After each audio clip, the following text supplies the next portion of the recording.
প্রতিটি মেয়ে যে ভবিষ্যৎ নিজের জন্য গড়তে চায়, সেই পথে রাষ্ট্র ব্যবস্থা প্রতিবন্ধকতা সৃষ্টির পরিবর্তে তা এগিয়ে নেবে। আজ পুলিশ নারী কল্যাণ সমিতির আয়োজিত এই অনুষ্ঠানে উপস্থিত থাকতে পেরে আমার খুবই ভালো লাগছে।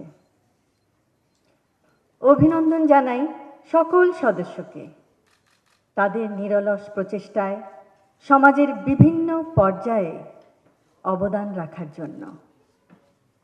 আপনারা আপনাদের কর্মের মাধ্যমে আগামীর প্রজন্মকে সমাজে অবদান রাখার পথ দেখিয়ে দিতে সহায়তা করছেন। অতীত, বর্তমান ও ভবিষ্যতের সামাজিক উন্নয়নের লক্ষ্যে গৃহীত সমাজ সেবামূলক আপনাদের পরিকল্পনাগুলি সমন্বিতভাবে একটি সুন্দর, সুস্থ, মানবিক সমাজ গঠনের ভিত্তি।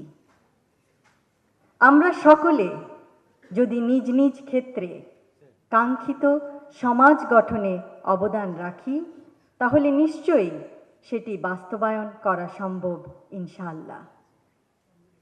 নারীরা পরিবার ও সামাজিক উন্নয়নের ক্ষেত্রে কেন্দ্রে থেকে স্বাস্থ্য, গ্রামীণ উন্নয়নে অংশ নিতে পারে।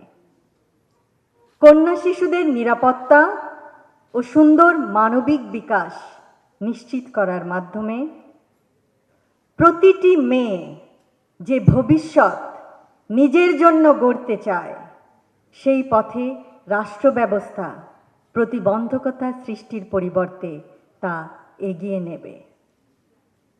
স্বনির্ভরতার লক্ষ্যে ক্ষুদ্র, কুটির ও মাঝারি শিল্পে যোগ্যতার ভিত্তিতে নারী উদ্যোক্তাদের উৎসাহ প্রদান, যেমন প্রয়োজনীয় প্রশিক্ষণ এবং ডেভেলপমেন্ট ও মার্কেটিং সাপোর্ট প্রদান।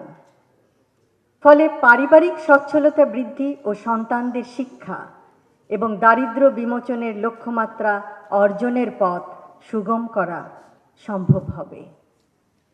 সবশেষে আজকের এই সুন্দর অনুষ্ঠানটি আয়োজনের জন্য পুলিশ নারী কল্যাণ সমিতির সকল সদস্যকে জানাই আন্তরিক ধন্যবাদ এবং তাদের সকল কর্মকাণ্ডে উত্তরোত্তর সর্বাঙ্গীন সাফল্য কামনা করি। আমাদের মাঝে আজকে পুলিশ নারী কল্যাণ সমিতির সভানেত্রী অধ্যাপিকা নাসিমা ফেরদৌসী উপস্থিত নেই। আমরা তার আশু রোগ মুক্তি কামনা করছি মহান আল্লাহ তাআলার কাছে।